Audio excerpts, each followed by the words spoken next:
Hello everybody. You may have seen my recent video where I looked at my 5 most carried folders, and in that video I did comment that my choice of everyday carry pocket knife is heavily influenced by the UK knife laws, which are quite restrictive. But there's a comment on that video from Henk Hackvoort, who was interested to know what knives I might carry if the laws were different. So we're going to have a look now at 5 options based on the idea that for some magical reason we're no longer restricted to a 3-inch blade and we suddenly become able to carry locking knives in public. So let's see what I've picked out. Okay, so what would I carry if I wasn't restricted by the current laws? Well, the first thing you need is a nice big Swiss Army knife, and I'd probably pick this one. It's the One-Handed Forester. Now, I'm not going to get into all the specs on these knives. I either already have or will be doing reviews on them. It's more of just a show and tell. So if we're no longer restricted to 3-inch slip joints, then you need a big Swiss Army knife. Nice big blade, liner lock, good selection of Victorinox tools.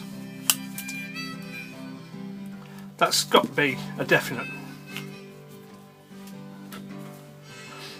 And then the next thing I think would need to be a simple single blade working knife, and this is a classic.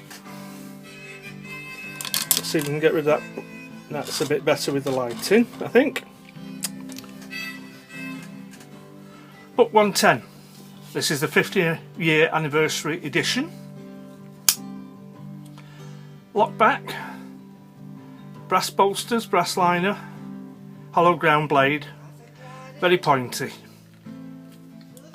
I think a lot of people would carry one of those if they could. Then I think we'd move on to something more elegant, because these are both utility knives of one sort or another. But for something a bit more gentlemanly, you've got to have a Laguiole, and this one is from Fontenille Patteau. It's a big slip joint, and although it's a slip joint, the blade is too long to carry under current laws in the UK. RWL34 blade steel, juniper handle scales, and the filework up the back, guillochage. That's a lovely knife. Let's get a bit of paper. Bit of clothing catalogue paper. Look at that. Absolutely. Oh, chop the girlie's head off. Sharp as you like.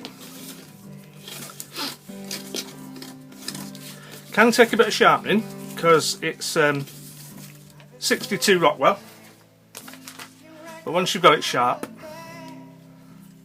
it keeps an edge very well indeed. So where are we up to? We've got the large Swiss Army knife, a big simple work knife, something a bit more elegant, and then something cheaper. Because if somebody wanted to borrow a knife, I wouldn't want to be handing this, or in fact any of these, to some complete muppet who's going to damage it. So I'd have something like this. Enlan EL01 with rosewood scales. Oh, it's a manual flipper.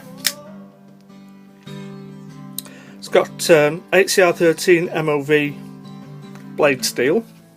It's extremely well made, And if I were to lend it to somebody and they've damaged it or lost it or nicked it, they're only £15 to replace, so less than $20. So I wouldn't mind too much if that one took a beating compared to the others. And then the last one, let's just move these out to the side a little bit. I would still carry something a bit smaller, although I wouldn't necessarily need to go as small as the Case Peanut or the Spyderco Roadie. I'd carry my new toy, Northwoods Michigan Jack in white bone. This is an absolute beauty. So, those are 5 knives that I might well carry if the laws ever changed and the current restrictions of a 3-inch slip joint were lifted. So, there you go, Hank. Hope you like that, and thanks for watching.